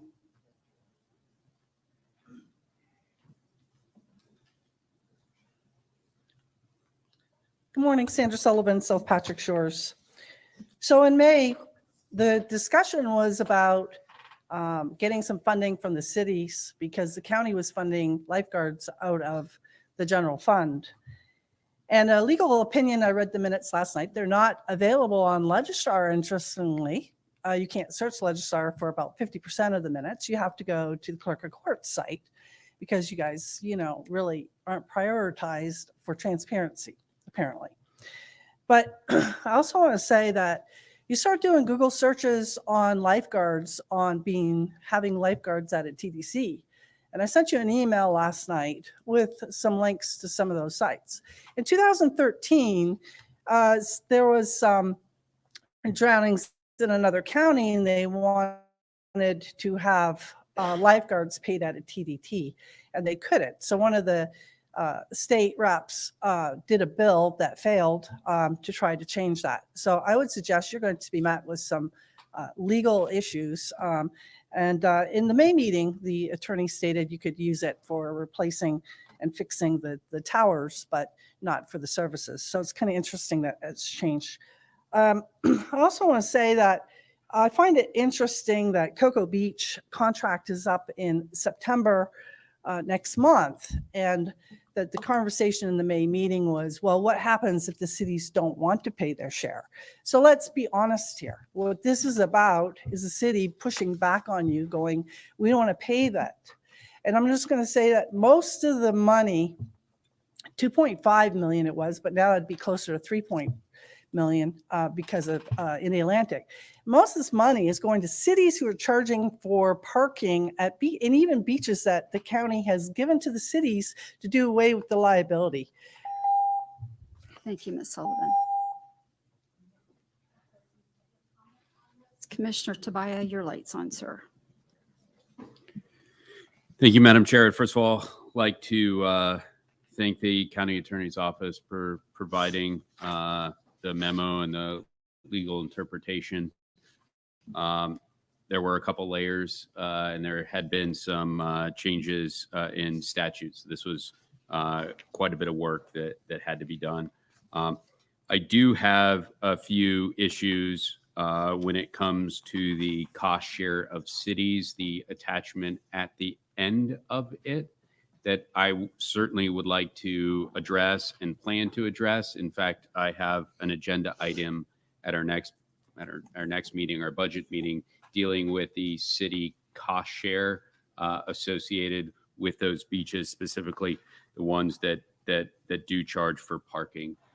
So I want to be very clear. The motion I'm about to make has nothing to do with that cost share. That is something that I certainly, the board took a pretty hard line on, and I hope we stay that way, but we'll find out again at the next meeting when I bring it up.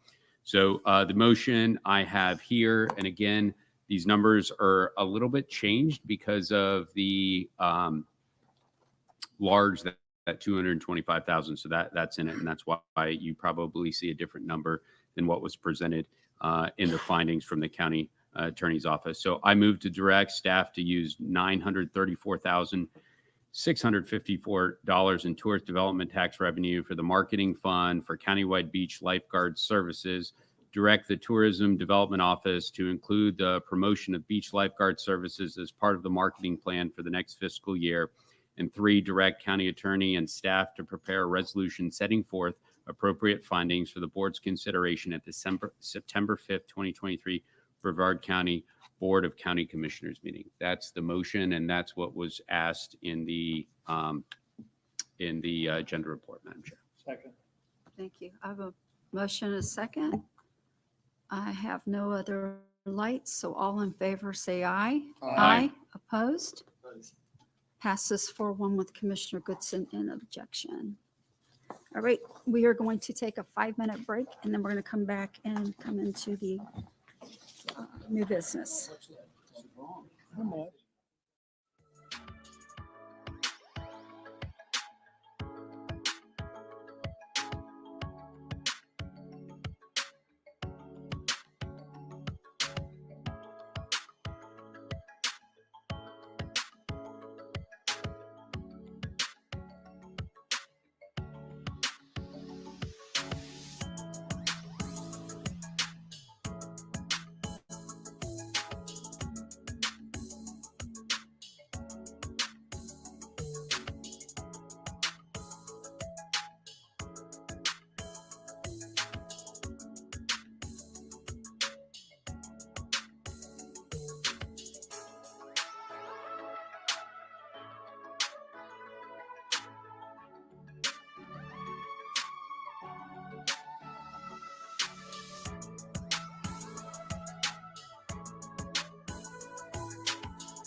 Go that way?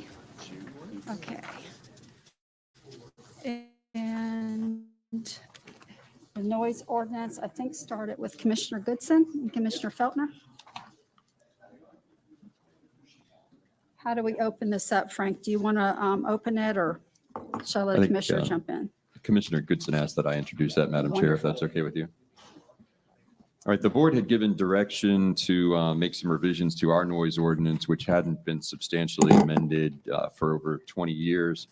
The primary purpose of the amendment was, one, we had reports from the sheriff's office that when they tried to enforce the noise ordinance as a misdemeanor ordinance violation, state attorney was reluctant to bring cases under the existing ordinance because it had what the state attorney's office deemed to be a subjective standard, a standard that says loud and raucous noises are prohibited. And loud and raucous can be in the eye, or in this case, the ear of the beholder. So that loud and raucous standard has been replaced with something called a plainly audible standard, which is a more objective measurement. It's a question of whether a person of normal hearing can hear a noise at a certain distance from the property line from which the noise is emanating. Met with state attorney's office and sheriff's office. They all say that that's enforceable. The state has gone to that under Chapter 316, which regulates motor vehicles. They have a plainly audible standard that the courts have upheld. Most jurisdictions that have updated their noise ordinances in the last decade have moved to a plainly audible standard for their non-noise meter enforcement. On the noise meter and technical side, our ordinance has long measured noises on what's known as the A-weighted decibel scale. It has thresholds in it based on time of day and the use of the property from which the noise is generated, maximum noise levels which cannot be exceeded. My direction here was to try to capture some sounds that the A-weighted decibel scale isn't really good at. So things like bass sounds, more vibratory types of noises, the lower sound range. So we added the use of a C-weighted decibel scale, which is better at capturing those noises. And then another complaint that the sheriff's office articulated and code officers articulated was that our old ordinance, just in large part because of the age of the ordinance, called out some antiquated technical standards and requirements for the devices so that we weren't able to obtain sound meters that checked all of those boxes. We had to constantly send our existing ones in for repair. The sheriff's office only has one. They're very expensive to obtain. It included things like a measurement cycle that required the sound to be measured over an average of a 15-minute period. We've reduced that to a 30-second period, which is consistent with a lot of ordinances out there, and updated the technical requirements so that the meters that will be used will still be reliable, they'll still be calibrated, but they're going to be more affordable, more readily available. And those are the major changes in it. Happy to discuss any specific questions. Commissioner Tobias? Thank you, Madam Chair. I've passed out two suggested changes to the ordinance. I've run these both by the county attorney's office. I appreciate all the work. This was a moving target as there were a couple iterations. So I want to go over those real quickly. One is not as substantive as the other. So the first one adds an additional whereas clause. It's owners of real property in Brevard County have basic rights, presumed innocent. Just a due process section again. That's in the whereas clause. The second one is a little more substantive in nature, and there, for a couple reasons, I was interested in going back to the initial drafting of this. That's where the warnings were 2 instead of 1. The city of Sanford, for example, is similar to that. However, some citizens in my portion of the district, the South Beaches, brought some concerns with the language. I got an email yesterday, and the county attorney immediately was able to jump on that and add it to this one that I think will ameliorate those. Ironically enough, and those citizens are well aware of it, because the legislature saw it as the South Beach area as an area of state critical concern. As you put here, they will be exempt from this until the state makes a decision to go in a different direction. So that language, and you have the strike through language there, changes it from 1 warning to 2 warnings.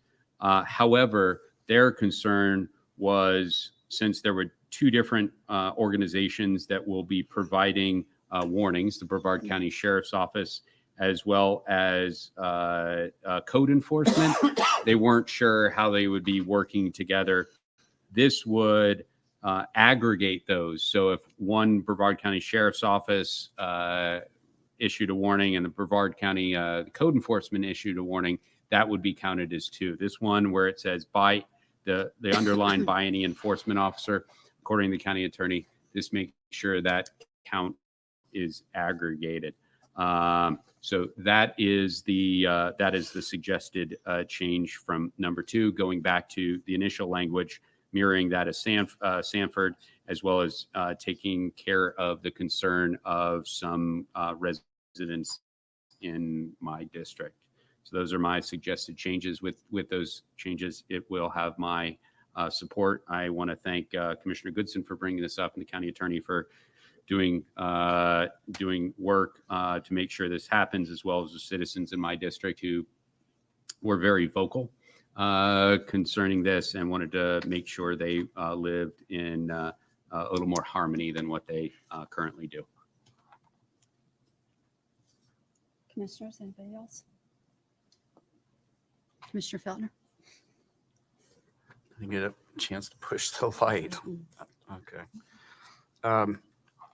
First of all, I appreciate Commissioner Goodson also for bringing this up. It's I think it's time that we catch up ordinance to the current situation that we're dealing with.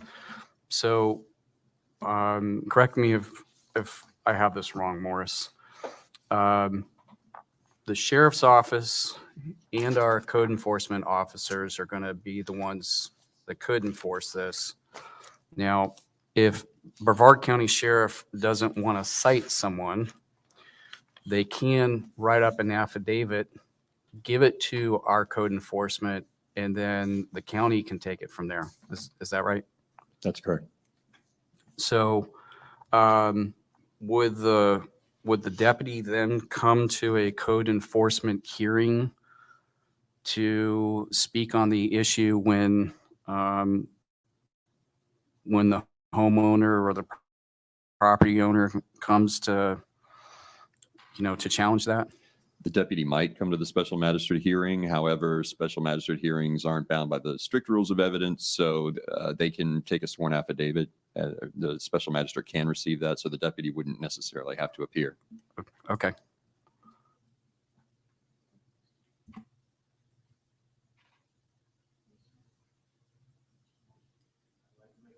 For acceptance, Madam Chair? Do you want to make with Commissioner Tobias 2 adjustments? Yes, I do. Okay. Yeah, listing his 2 adjustments. All right, I have a motion by Commissioner Goodson. I'll second. I think Commissioner Feltner beat you. That's fine. Commissioner Feltner's second. Oh, I do have cards. Good thing. Oh, thanks. Miss Elaine Taylor. Sorry. Yeah. Sorry. I'm sorry, I should have moved this up You to the all have beginning. emails from me anyway earlier.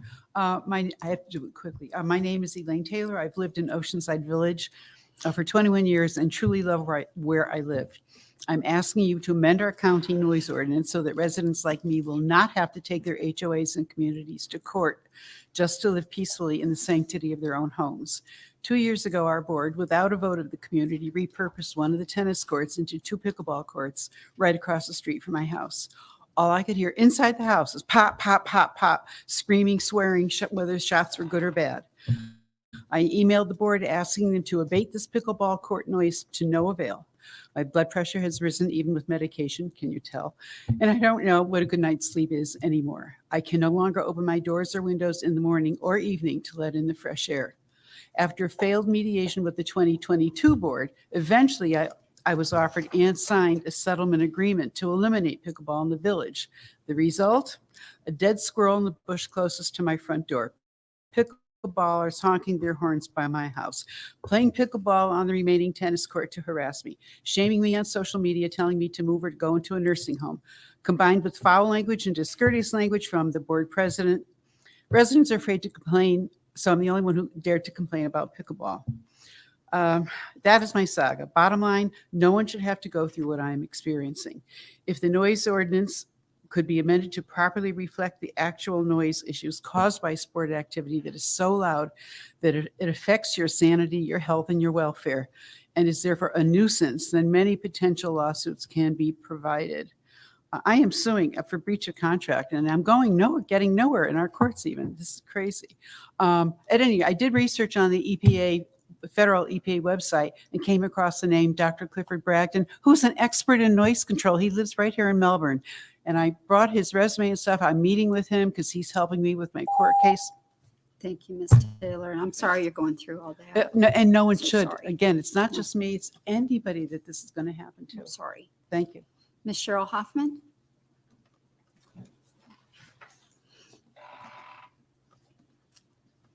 Hi. My name is Cheryl Hoffman. First, I wanted to thank Commissioner Goodson Morris and particularly Commissioner Tabaya for listening to me and taking into account the problems we were having. And then more importantly, for all of you joining in to address them. The noise ordinance is spectacular. And I thank you for that. I had a couple questions about it, but I'm happy to meet later to ask them. They're more procedural because our group is probably going to come back to me for guidance and how to begin addressing this situation. If possible, there are 2 points on here on page 17 of a repeat violation. Curious if that's on the property or on the person making the noise. That's in this section that specifically relates to code enforcement, and that's based on the property. Perfect. So for instance, then if a renter is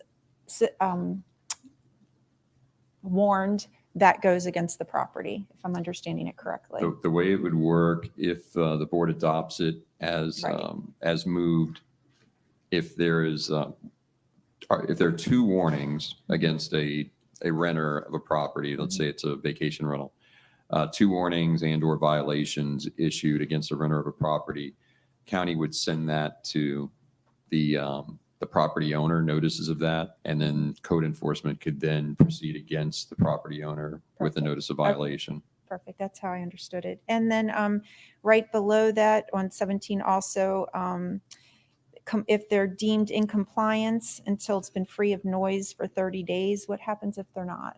And what happens during that 30 days? Madam Chair, would you? So the way the code enforcement special magistrate works is when he finds a violation, he gives a time period to cure the violation. In the case of a noise ordinance violation, because noise is different than, it's not like mowing your grass where you can see that it's done within a time period. So the way this would work is that the property is not deemed to be in compliance until it's been violation free for a period of 30 days after the order. Okay, and then if they're not in compliance, what does that mean to the property owner? Anything? They're allowed to continue to rent or do whatever? It's just like a... That would be the magistrates. Okay, so then it goes in front. Fine determined by the magistrate, which can be a lien on the property. Okay, I understand. So at that point, it sits with the magistrate. Thank you. All right, thank you guys very much. Thank you so Greatly much. appreciate it. All right, I have a motion on the table and a second. All in favor, say aye. Aye. Opposed? Passes 5-0. Moving on to item I2. Good morning, Madam Chair. Item I2 is permission from the board to apply for a grant with the Florida Department of Environmental Protection. The grant is specific to a continuation of a study related to the development of a regional wastewater treatment plant in the Port St. John area that would serve not only the Port St. John, but also possibly the Cape Canaveral NASA complex. Move to approve, Madam Chairperson. Have a motion. Do I have a second? Second. Second by Commissioner Goodson. All in favor, say aye. Aye. Opposed? Passes 5-0. Commissioner Tobias, that's an old light, correct? It's an old light. Madam Chair. Thank you. Item I3. I3, Madam Chair, is again seeking permission for Brevard County Utilities Services to apply for grants to the FDEP. We are seeking 2.5 million from the FDEP, with us matching 2.5 million. The projects to be submitted would be the replacement of 2 lift stations and the continuation of sewer manhole lining in the Merritt Island area. Motion, Madam Chair, for Mo- approval. Motion by Commissioner Goodson, second by Commissioner Steele. All in favor, say aye. Aye. Opposed? Passes 5-0. We're moving into board reports. County Manager, I have no report. County Attorney. Thank you. Yes, I would like to, in the pending litigation between the county and Cocoa Beach Hotel Motel regarding the Driftwood project, I would like to ask the board for permission to schedule an executive attorney-client session for your September 5 meeting. That's a 5:30 meeting, the budget hearing. If we could schedule that attorney-client session for 4:30 p.m. Is everybody good? What's the date? September 5. Madam Chairperson, motion to approve. Okay, I have a motion to approve the meeting. Second. In a second, all in favor, say aye. Aye. Opposed? Passes 5-0. Thank you. Thank you. Is that all, County Attorney? Yes, ma'am. Commissioner Goodson? None, Madam Chair. Commissioner Feltner?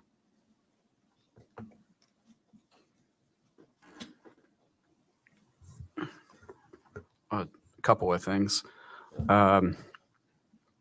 First of all, when talking about the noise ordinance, I think something that we need to maybe contemplate is, because I believe most of the problems that we have are at night, the vast majority. I think that's where most of the complaints come from. And so I think at some point we need to think about nighttime code enforcement. A couple of folks only responding, not necessarily driving around looking for noise, but, responding and can go out, because I know we've had some issues where code enforcement folks have been scheduled, to come in the evening just so they can check a property and go out there with meters and all those sorts of things. So I think that's just something to ponder. My daughter is going to be induced on Thursday. How exciting. It's a little early, so she's been having some trouble, and so she says she's really ready to go. And so, anyways, keep her in your thoughts that she gets through that. I appreciate it. Praying for a safe birth, Grandpa. Commissioner Steele? Steele, it's me. Yes, you. I had a really good meeting with Tad and Brian in regards to short-term rentals, and we had a major presentation from a software company that really can provide some very, very exciting help for us. And I would like to ask staff to prepare a report on the county's enforcement of unpermitted resort dwellings. The report should identify opportunities for more effective enforcement, including but not limited to proactive enforcement, potential software improvements, special magistrate fine structures. Also, the report should discuss the due process challenges and potential fiscal opportunities and impacts associated with the enforcement of resort dwellings. Basically, what we'd be doing is taking a proactive approach on short-term rentals. And I think it would be helpful, and we have not had a chance to talk to our wonderful property appraiser, but potentially being able to find some of the people that are actually renting and not clearing and clearing homestead exemptions when the property's been rented for longer than 6 months. So that might be a help to you. Also with the tax collector gets some monies from some of the Airbnb companies, but this software actually shows every time it's been rented and how much it's been rented for. So it really is exciting software. And I think that if the board would approve asking Tad to move forward with giving us a report, I'd appreciate it. That's interesting. Oh, it's exciting. You want to say something? Sorry. Can I just ask a question? Are there places where this is in place Yes. today that we could look at? Yes, And- yes, that was one of Tad's questions. Cocoa Beach has one, several counties have one, and a couple of cities already in the state of Florida. Or we can arrange for a presentation to each commissioner individually. I think you'd be surprised. I think one of the dilemma, I'll say it again because I think I've said it at some other meetings, is, the tax collector who is collecting the short-term rental tax, when it's remitted to the county from Airbnb, VRBO, Expedia, these things, it basically comes as one check. It's not attached to a tax account number. That's very interesting. Because if it was, well, that would be very quick, wouldn't it? We could see by tax account number who's at least they're remitting the short-term rental tax, even if they're not supposed to be, doing short-term rental sales. But that's not available today. So I think that's one of the big dilemmas. It would be So available underneath this program, and it can tie in right into our computer system and identify it by tax number. Yeah. A tax account number. Well, I'm certainly interested as well. So I'll look forward to learning more about that. Cool. I have no. I think we need a motion. Oh, we need a to motion? approve, yes. Okay. Yeah, and first of all, I want to thank Commissioner Steele for bringing that up. This would, I imagine, require a fair amount of time on staff, and bringing that to the board's attention is certainly much appreciated. I know I gave Commissioner Pritchett a hard time for that, the county attorney, years ago, but now I see the wisdom. A couple quick questions before I go ahead and vote on this. Reactive to proactive, while it sounds good, help me here. Does code enforcement, are you aware of code enforcement doing proactive enforcement on anything else, or would this be a complete paradigm shift of how code enforcement is done? No, and we haven't gotten to really what that would be. What we were really trying to do is accomplish when we had a code enforcement violation, to be able to pull up everything in the neighborhood. And then if there were people that were in the neighborhood that were doing things that would potentially be a violation, we might send out a letter to them saying, hey, we see that you're doing short-term rentals. You need to come in compliance, and here's the things that you need to do. So I think when you see the presentation, you'll be very surprised. Okay, so this is new, this proactive approach in all of code, when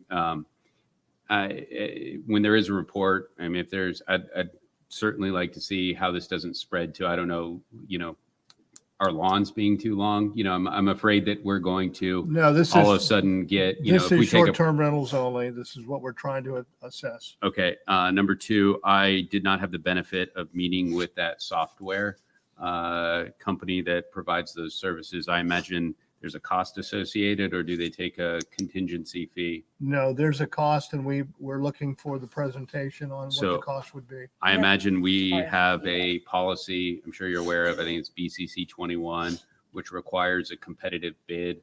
So are you aware of other, software companies that may provide a similar service? No, but there may be some. Okay, so just, something that may come into play. And I have no idea, based on those parameters, the amount of time that would go into this. Did you happen to get a idea how much staff time would be dedicated to this? No, that was one of the reasons why I wanted to get the study done, so that we could figure all those things out. No, I'm sorry, the study itself, how much staff time would be dedicated, to this? Do we have an idea? Is Tad? Tad's not here. I do not have an idea, but when they left the meeting, they were very excited about the proposal and wanted to get it before the commission to get it approved, so that they can determine all of the unknowns that you're asking. We getting Billy?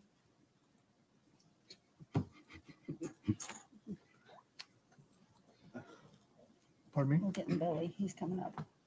Billy's coming up. Uh-oh.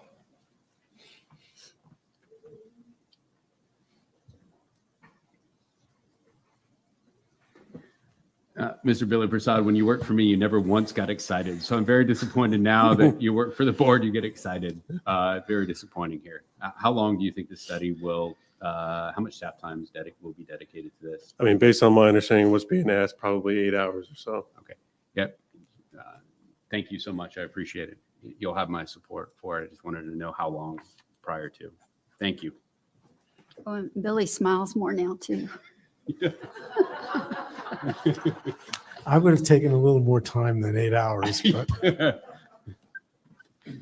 Okay, do we have a consensus or do you want to vote on it? no, I would like a vote. Okay. Tad's very right middle lane, you know, he doesn't want to get out of the lane, so. All right, so I have a motion. Do I have a second? I'll second it. Second by Commissioner Goodson. All in favor, say aye. Aye. Opposed? Passes 5-0. I have no report today, so I'm going to move to Commissioner Tabaya, who will move into his vice chair position. Thank you very much, Madam Chair. Today is National Eat a Peach Day. Yum. So that is very, very creepy up there. If you look what AI generated when you put in National Eat a Peach, it looks like a peach is eating itself. Be a little bit skeptical of AI. So let's go to Useless Florida Fact Day. Key West has more bars per capita than any other place in the country. That one is a shout out to Mr. Denninghoff for his next vacation.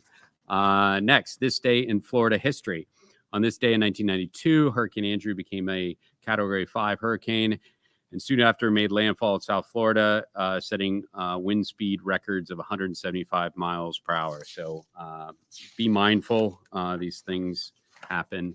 And finally, and most importantly, county employee recognition. Now they're just playing games with me here, and Central Services sent me an entire team. And so I will go over Mary Bowers, Sherry Collard, Heather Riley, Erica Curlew, Angela Boss, Melissa Pope, James Norris, and Tremisha Flood. They are Brevard County Purchasing Services staff. Purchasing Services has been honored with the Florida Association of Public Procurement Officers, the very prestigious FAPPO Award of Excellence in Public Procurement for 2023. This award recognizes organizational excellence in procurement and acknowledges agencies that meet or exceed benchmarks of best practices in the procurement profession. This Excellent in Public Procurement Award program, that's an alliteration there. Public Procurement Program measure innovation, professionalism, e-procurement, productivity, and leadership attributes of the procurement function. Brevard County Purchasing Services has truly distinguished itself within the state. This award is a testament to their hard work and dedication. Brevard County is one of only 24 agencies to receive this prestigious award. This is an accomplishment to cherish, and we congratulate them on their well-deserved award. Thank you very much. I'd be more than willing to read teams, but individuals, we get fun facts. So just sending that out to the department chairs. Thank you for your hard work. And with that, we will go to public comment. We'll start with Mr. David. I'm not going to be his last name. This is with BCSO. I'm sorry, I can't read your last name, David. Avila, 275 North Burnett Road, Cocoa, Florida. Yes, sir. So I'm here today on pretty much the same issue that occurred on 5/5/2023 and a number of issues that occurred previous to that, leading from 2009, where Brevard County Sheriff's Officer, badge number 0042, has responded. And it turns out it's not just coincidence, because it's numerous times. Whenever he responds, I end up with a plethora of more incidents to occur, such as on 5/5/2023, after getting a trespass warning regarding the horn beeping, the horn beeping came around in procession like a parade. So it's my opinion and facts that can be proven once the police records, which I'm still waiting on, can be determined that this is going on with the same particular officer 0042, and I would like him to be restationed away from the West Precinct. I have since reached out to the commander of the precinct, who that was not a very polite conversation, also recorded. I've reached out to staff services, internal affairs, everything that can be reached through publicly accessible means, to no avail.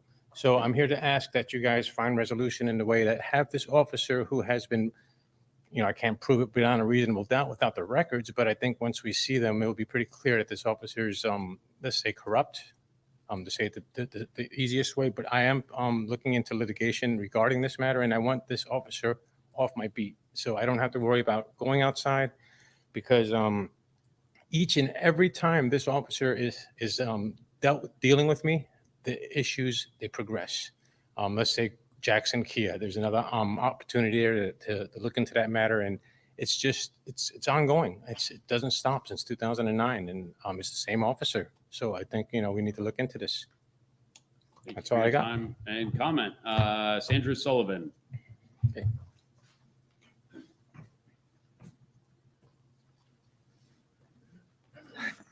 Good morning, Sandra Sullivan.